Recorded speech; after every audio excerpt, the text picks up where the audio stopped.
Nama Om Vishnupadaya Krishna Presta Bhutale Shrimati Bhakti Vedanta Swaminiti Namane Namaste Saraswati Deve Gauravani Pracharne Nirvishesha Shunyavadi Paschityadeshatarne Sri Krishna Chaitanya Pramanityananda Shri Advaita Gadadha Shivas Adi Gaura Bhaktavrinda Hare Krishna Krishna Krishna Hare Hare Hare Rama Rama Rama Hare Hare Vanchakalpatarubhyascha kripa sindhubhyevacha patitanam pavanebhyo vaishnavebhyo namo namaha. Srila Prabhupada ki jai.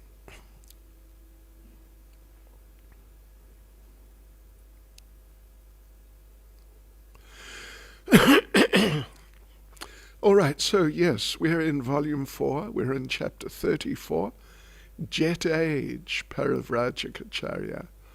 And we are in, don't tell us, where are we? Where have we just arrived? Huh? Calcutta. Yeah, you're right. Well done. So they're doing this big Pandal program, tent campaign sort of thing. Naxalite terrorists threatened Prabhupada's life. These young communist terrorists who had been active in Calcutta during Prabhupada's visit in 1970 had never disturbed him until now. Their tactic was to approach prominent businessmen in their homes or on the street and coerce them into cooperation with Naxalite political objectives.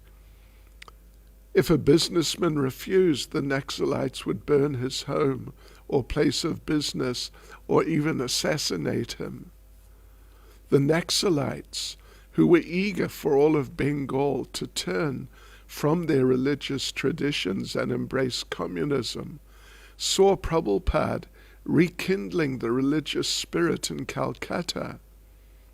Prabhupada's tremendous crowd-gathering pandal, they concluded, was undermining the principles of communism. Well, you know,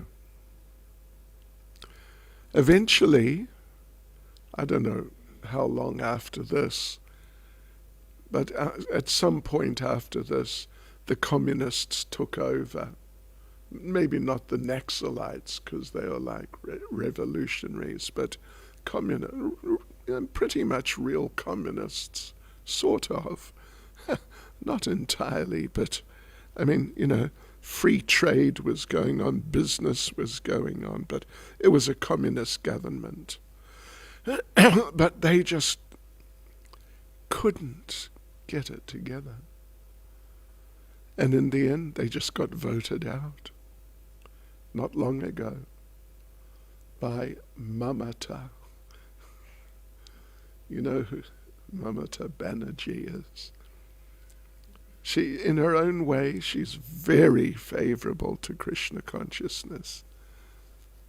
I mean, I'm sure just because she knows we're extremely influential and becoming more and more influential. Yeah, okay, so fly or die, read the note Prabhupada received. He informed the police, who regretted their inability to help. Actually, they have a complete inability to do anything except bribes. Other than that, it's just anything is impossible. The whole of Calcutta, they said, was in terror of the Naxalites. Prabhupada, however, refused to be intimidated. He would not fly. Even if they were to attack him, he said, what better way for a Vaishnav to leave his body than while preaching the glories of the Lord. Haribol. Okay. The next night, as Prabhupada came before the crowd to speak, he noticed a group of rowdy young men, Naxalites, near the stage.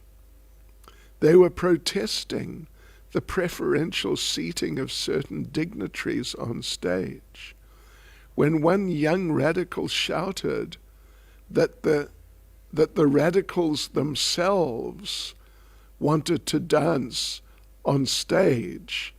The devotees invited them to join in a kirtan. The Naxalites backed down, but continued shouting and disrupting the meeting.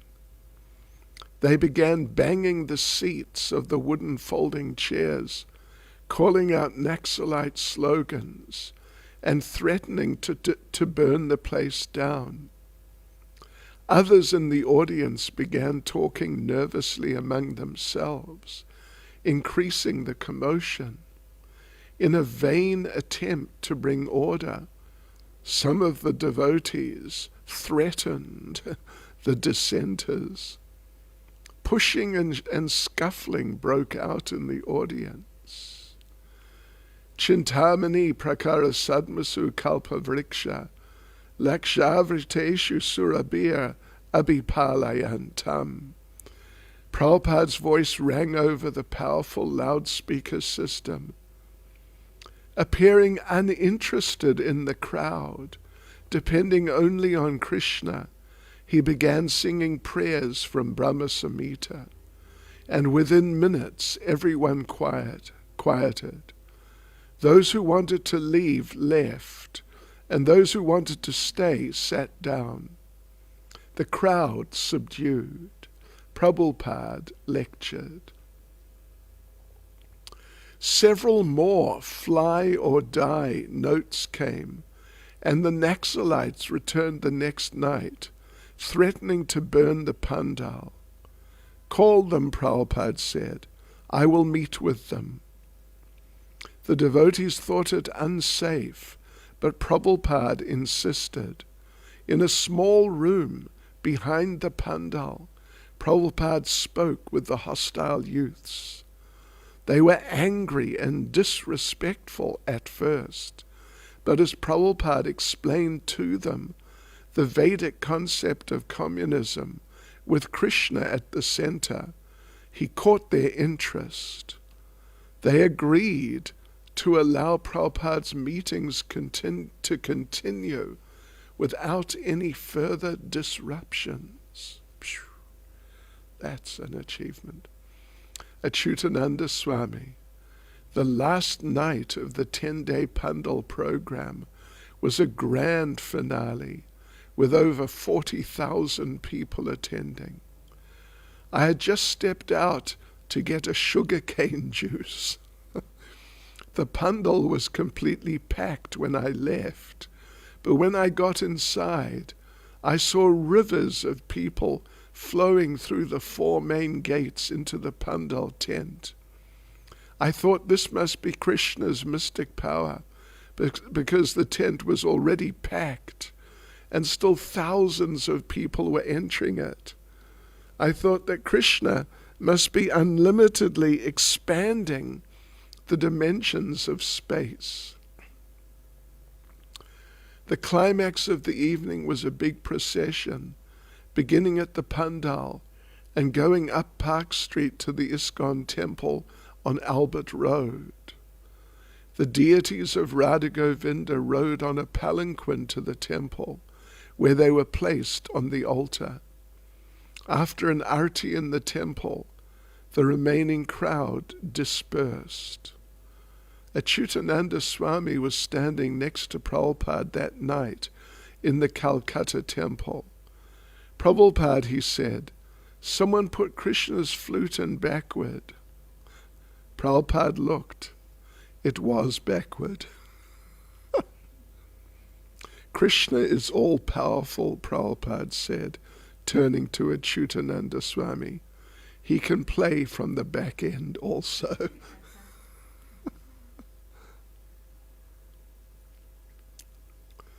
Srila Prabhupada was still striving for a plot of land in Mayapur, having abandoned the idea that his godbrothers in Mayapur might help. He had been working through Bengali friends in negotiating with Muslim farmers in Mayapur. On returning from Australia, Prabhupada had sent Tamal Krishna to Mayapur with orders not to come back until he had purchased land. Tamal Krishna's mission was successful, and after 6 days he returned to Prabhupada in Calcutta, having purchased 9 bighas, or 3 acres, in Mayapur. Conceiving the value of Mayapur was difficult for the devotees, however. One devotee journeyed from Calcutta to see the new ISKCON property, and on returning asked Prabhupada, "What are we going to do there? It's just a big empty field. Nothing is there." "Because there are no factories and cars," Prabhupada replied, "therefore you think there's nothing to do. But we are going to chant Hare Krishna in Mayapur. We will build a big temple there, and all the devotees in the world can go out and chant Hare Krishna in the place of Lord Chaitanya's birth." On May 28th, Prabhupada wrote, "You will be glad to learn that we have purchased about 5 acres of land in Mayapur, the birth site of Lord Chaitanya, and we have proposed to hold a nice festival there from Janmashtami Day for 2 weeks. At that time the foundation stone will be set down. I wish that all our leading disciples come to India at that time. There are 50 branches, so at least one from each branch should attend the function." June 1971. For months, Prabhupada had been planning to visit Moscow. Aside from his desire to preach to the Russian people, he had a specific meeting in mind with a Russian Indology professor, G.G. Kotovsky. Professor Kotovsky headed the Department of Indian and South Asian Studies at Moscow's USSR Academy of Sciences, and Prabhupada had been corresponding with him for a year. Yeah, you know, the thing is, in Russia, generally, not absolutely also, but it's by far the main thing, they don't have universities. They have what they call institutes, which specialize in, whatever, something, up to PhD level. But you don't find the big universities you get in the Western world, and even here, like WITS and UCT, and even in Durban here, I mean, they're not so big here, but WITS is quite big. So they don't in Russia. They just have institutes focusing on the particular subjects, usually. Okay, so, yes.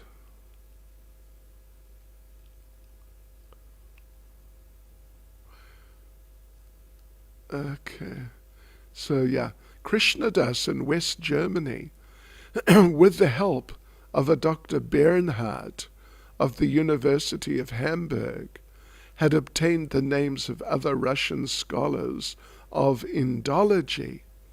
A letter to Krishnadas in December of 1970 had revealed Prabhupada's plans for preaching in Russia, quote, "I am very much encouraged to see your enthusiasm for preaching this message to the Russian people, and your idea to send letters with the help of Dr. Bernhardt is very good. He is a big scholar, and he also appreciates our movement. So if you arrange a tour of Russia for me, I'm prepared to accept. Let us see what Krishna desires. If we can go to Russia with our World Sankirtan party, I'm certain that it'll be very much appreciated, and people will see the real peace movement is chanting process, chanting the holy names. Hare Krishna, Krishna Krishna, Hare Hare, Hare Rama, Rama Rama, Hare Hare. So try for it." Srila Prabhupada had coached Krishna Das on how to best cultivate the Russian Indologists. You can ask them some questions like, what is the ultimate goal of life?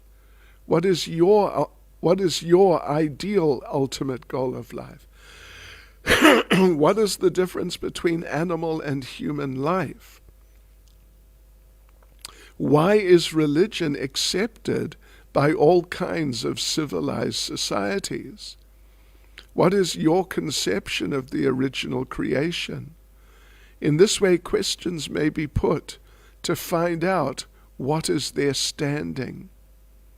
We do not grudge an atheist, provided he has got some philosophical standing.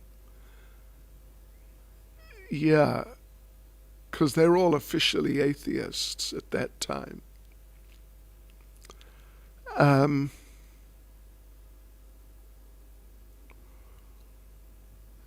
Yes. And Prabhupada says, we do not grudge an atheist, provided he's got some philosophical standing. One time, I was not personally present, but one time, Srila Prabhupada, an arrangement was made for a meeting. Well, in 73, when we first got the manna, Shyam Sundar was the GBC, and at that time, he was so enthusiastic. Phew. And so he invited to visit Prabhupada every day for some weeks, like famous people. Famous people, and I mean, mainly famous people. Some really famous people came.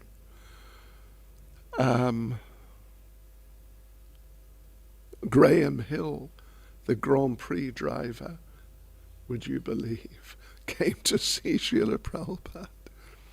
And Prabhupada initially spoke with him a little bit about motor cars. Donovan, if you've heard of Donovan, did you ever hear of Donovan, the musician? Did you hear of him?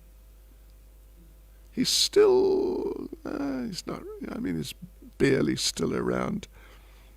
But he was at that time, he was a very famous, like a folk singer. And gradually he went electric and he became very famous, Donovan, for a while. So he came to see Prabhupada, and he really appreciated Prabhupada. But he had a girlfriend with him who could see that, he was really interested, and she didn't like it. So she became sort of unpleasant. And at one point she asked Prabhupada, in this sort of, sarcastic way, why do you shave your head? And why do you wear these robes? And Prabhupada replied, better to have a cool head and warm legs, the girl had a mini skirt on, than a hot head and cold legs. And then she just dragged Donovan away. But he was like, he was a really top fellow for a while. And various others, famous people came, yeah. And anyway, so what I was saying was, the atheists, some people from the I think it's the Sophist Society, which is a philosophical organization, and they're atheists, came. And Prabhupada just started preaching to them. And they interrupted him after a minute or two or something, because he's preaching Krishna consciousness. Krishna's the Supreme Personality of Godhead, and like that. And so they interrupted him. And they said, listen, we're not interested in religion, God. We're not interested. And they're sort of, they were about to leave.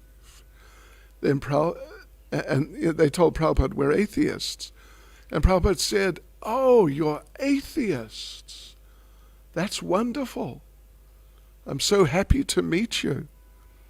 I get tired of meeting these sentimental religionists who just believe this and believe in that. But atheists are philosophers. They don't just believe things. And then he started preaching how you're not this body. And at the end, it was just 2 or 3 of them. At the end, they thanked Prabhupada and said, that was really wonderful. Thank you so much. Interesting. So, right. In this way, try to elicit some answers from the professors. If you can finally establish one Moscow center, it will be a great credit to you.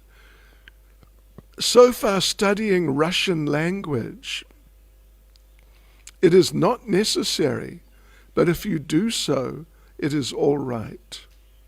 I want very much a center in Russia, so for the time being, I shall desire that Moscow center.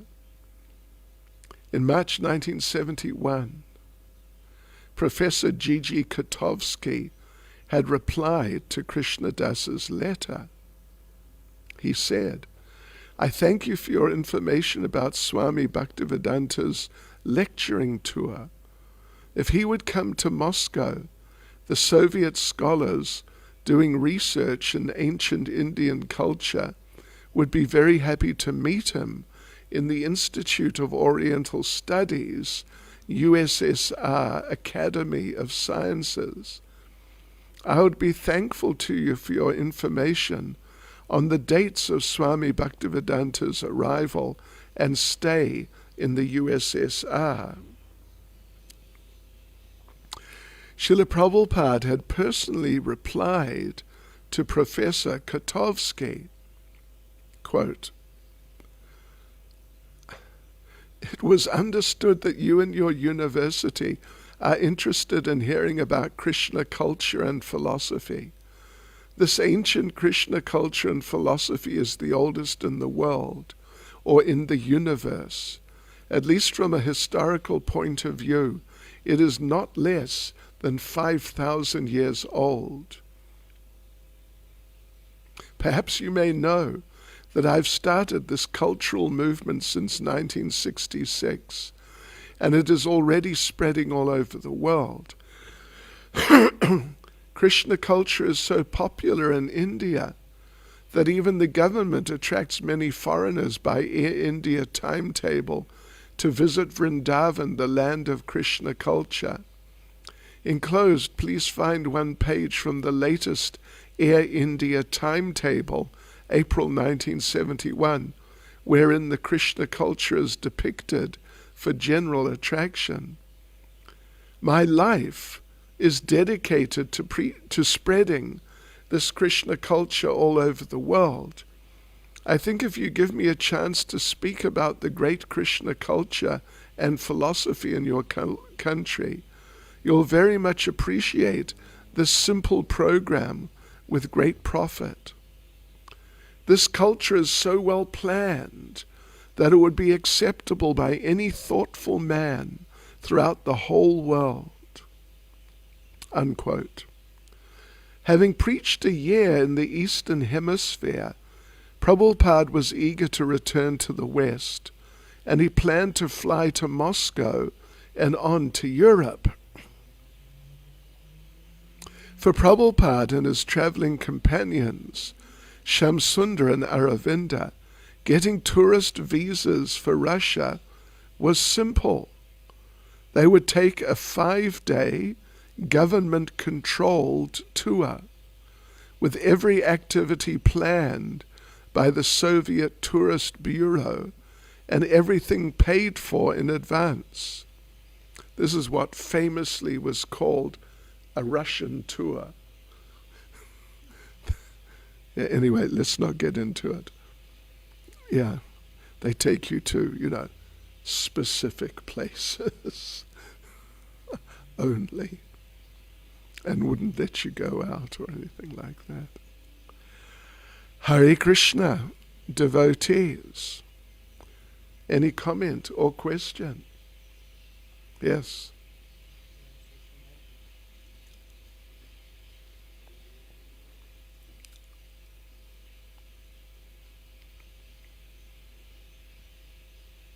Hare Krishna, Maharaj. So, in the last little bit, Srila Prabhupada is talking about Krishna culture very emphatically. Is there could you maybe elaborate more on why he used this terminology? Yeah, well, it's what we call, or is often called, Vedic culture.